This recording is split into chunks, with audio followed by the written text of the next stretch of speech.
ਦੋਸਤੋ ਤੁਹਾਡੀ ਅਮਰੀਕਾ ਦੀ immigration apply ਹੋਈ ਹੈ, ਲੇਕਿਨ ਤੁਹਾਡਾ ਨੰਬਰ ਆਉਣ ਤੋਂ ਪਹਿਲਾਂ ਹੀ ਤੁਹਾਡਾ ਬੱਚਾ 21 ਸਾਲ ਤੋਂ ਉੱਤੇ ਹੋ ਜਾਂਦਾ ਹੈ। ਹੁਣ ਉਹ 21 ਸਾਲ ਤੋਂ ਉੱਤੇ ਵਾਲਾ ਬੱਚਾ ਤੁਹਾਡੇ ਨਾਲ ਕਿਸ ਤਰ੍ਹਾਂ ਜਾਂਦਾ ਹੈ, ਉਹਦੇ ਵਾਸਤੇ ਇੱਕ ਕਾਨੂੰਨ ਬਣਾਇਆ ਉਹਨਾਂ ਨੇ। ਔਰ ਅਗਰ ਉਸ ਕਾਨੂੰਨ 'ਚ ਵੀ ਬੱਚਾ ਫਿੱਟ ਨਾ ਹੋਵੇ ਤਾਂ ਫਿਰ ਇੱਕ ਹੋਰ ਆਪਸ਼ਨ ਹੈ।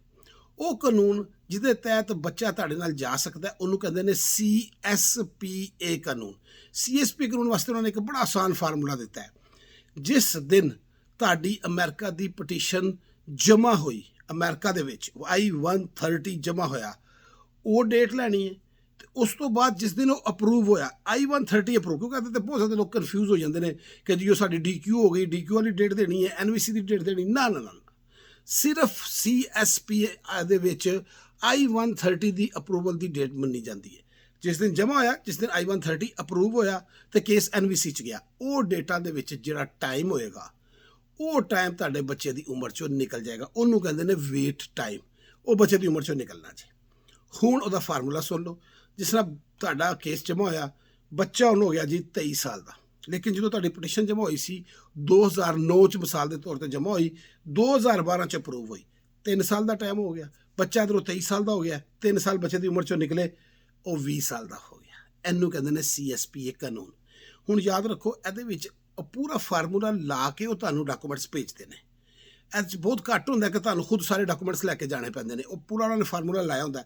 ਲੇਕਿਨ ਅਗਰ ਤੁਸੀਂ ਆਪ ਫਾਰਮੂਲਾ ਲਾ ਲਓ, ਉਹ ਇਸ ਵਾਸਤੇ ਅੱਛਾ ਹੁੰਦਾ ਹੈ। ਉਹਦੀ ਅਗਲੀ ਇੱਕ ਹੋਰ ਵਜ੍ਹਾ ਵੀ ਦੱਸਣਾ ਵਾ ਕਿ ਇੱਕ ਤਾਂ ਅਗਰ ਉਹਨਾਂ ਨੇ ਗਲਤੀ ਦੇ ਨਾਲ ਜਾਂ ਕੋਈ ਮਿਸਟੇਕ ਹੋ ਗਈ ਹੈ ਔਰ ਤੁਹਾਡਾ ਬੱਚਾ CSP ਦੇ ਤਹਿਤ ਹੋ ਰਿਹਾ ਹੈ, ਲੇਕਿਨ ਉਹਨਾਂ ਨੇ ਨਹੀਂ ਕੀਤਾ, ਤੇ ਤੁਹਾਡੇ ਕੋਲ ਕਮ ਸੇ ਕਮ ਖੁਦ ਆਪਣਾ ਫਾਰਮੂਲਾ ਲੱਗਾ ਹੋਏ, ਤੁਹਾਨੂੰ ਪਤਾ ਹੋਏ ਕਿ ਨਹੀਂ ਯਾਰ ਇਹ ਫਾਰਮੂਲਾ ਤੁਸੀਂ ਨਾਲ ਲੈ ਕੇ ਜਾ ਸਕਦੇ ਹੋ, ਜਾਂ ਪਹਿਲੇ ਹੀ ਉਹਨਾਂ ਨੂੰ ਔਰ ਭੇਜ ਸਕਦੇ ਹੋ ਕਿ ਨਹੀਂ ਵੀ ਤੁਸੀਂ ਸਾਡੇ ਬੱਚੇ ਦਾ ਨਾਂ ਕਿਉਂ ਕੱਢਿਆ। ਠੀਕ ਹੋ ਗਿਆ, ਇੱਕ ਗੱਲ ਇਹ ਹੋ ਗਈ।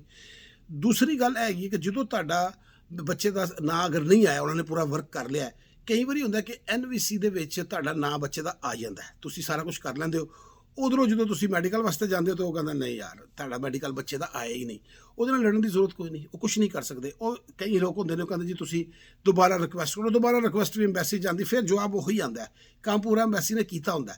ਲੇਕਿਨ ਜੇ ਤੁਸੀਂ ਖੁਦ ਪਹਿਲੇ CSPA ਦਾ ਕਾਨੂੰਨ ਸਾਰਾ ਲਾਗੂ ਕਰ ਲਿਆ ਹੋਵੇ, ਤੁਹਾਨੂੰ ਪਤਾ ਹੋਵੇ ਜੋ ਮੈਂ ਤੁਹਾਨੂੰ ਦੱਸਿਆ, ਤੇ ਤੁਹਾਨੂੰ ਇਹ ਸਾਰੀ ਟੈਨਸ਼ਨ 'ਚ ਤੁਸੀਂ ਬਚ ਜਾਓਗੇ ਕਿ ਯਾਰ ਇਹਦਾ ਹੁਣ ਫੀਸ ਜਮ੍ਹਾਂ ਕਰਾਈਏ ਨਾ ਕਰਾਈਏ, ਇਹਦਾ ਕੀ ਕਰੀਏ। ਮਸਾਇਲ ਹੋ ਜਾਂਦੇ ਨੇ ਸ਼ੁਰੂ ਕੇ, ਬੰਦਾ ਡਬਲ ਮਾਈਂਡਡ ਹੋ ਜਾਂਦਾ ਕਿ ਯਾਰ ਇਹਦਾ ਹੋਣਾ ਹੈ ਕਿ ਨਹੀਂ ਹੋਣਾ।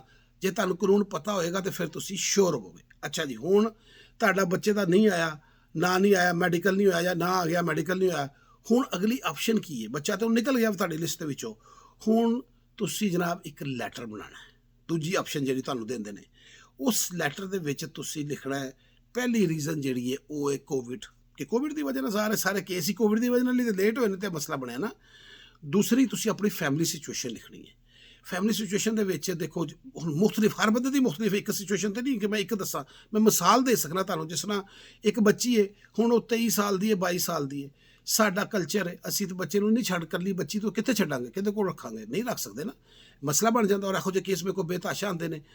ਇਹ ਤੁਸੀਂ ਉਹ 'ਚ ਮੈਂਸ਼ਨ ਕਰੋ ਵੀ ਸਾਡਾ ਮਸਲਾ ਹੈ, ਸਾਡਾ, ਅਸੀਂ ਇਹਨੂੰ ਕਿਹਦੇ ਕੋਲ ਛੱਡ ਕੇ ਜਾਈਏ। ਦੂਸਰਾ, ਭਾਵੇਂ ਲੜਕਾ ਹੈ 22-23 ਸਾਲ ਦਾ, ਲੇਕਿਨ ਜੀ ਅਸੀਂ ਤਾਂ ਮਕਾਨ ਵੇਚ ਕੇ ਜਾ ਰਹੇ ਹਾਂ। ਸਾਰੇ ਬੰਦਾ ਮਕਾਨ ਸਭ ਕੁਝ ਵੇਚ ਕੇ ਹੀ ਆਉਂਦਾ ਨਾ, ਤੇ ਇਹ ਬੱਚਾ ਕਿੱਥੇ ਰਹੇਗਾ? ਤੇ ਇਹ ਪੜ੍ਹ ਰਿਹਾ ਜਾਂ ਜੌਬ ਵੀ ਕਰ ਰਿਹਾ ਹੈ, ਤੇ ਇਹ ਤਾਂ ਇਸ ਕਾਬਲ ਨਹੀਂ ਗਾ ਕਿ ਬਈ ਆਪਣਾ ਖਰਚਾ ਚੁੱਕ ਸਕੇ, ਕਰ ਸਕੇ, ਤੇ ਸਾਡੇ ਵਾਸਤੇ ਮਸਲਾ ਹੈ। ਜਾਂ ਜਿਹਦਾ ਅਗਰ ਕੋਈ ਇੱਕ ਬੱਚਾ ਹੈ, ਯਾਰ ਸਾਡਾ ਤਾਂ ਇਕੱਲਾ ਬੱਚਾ, ਉਹਨਾਂ ਨੂੰ ਕਿੱਥੇ ਛੱਡ ਕੇ ਜਾਈਏ, ਅਸੀਂ ਮਾਂ ਬਾਪ ਚਲੇ ਜਾਂਦੇ। ਤੇ ਇਨਸਾਨੀ ਹਮਦਰਦੀ ਦੀ ਬੁਨਿਆਦ 'ਤੇ ਦੇਖੋ, ਇਹ ਤੁਹਾਡਾ ਹੱਕ ਨਹੀਂ ਗਾ, ਇਹ ਰਿਕੁਐਸਟ ਹੈਗੀ ਹੈ ਕਿ ਇਨਸਾਨੀ ਹਮਦਰਦੀ ਦੀ ਬੁਨਿਆਦ 'ਤੇ ਪਲੀਜ਼ ਇਹਨੂੰ ਸਾਡੇ ਨਾਲ ਭੇਜਿਆ ਜਾਏ। ਇਹ ਲੈਟਰ ਬਣਾਉਣਾ।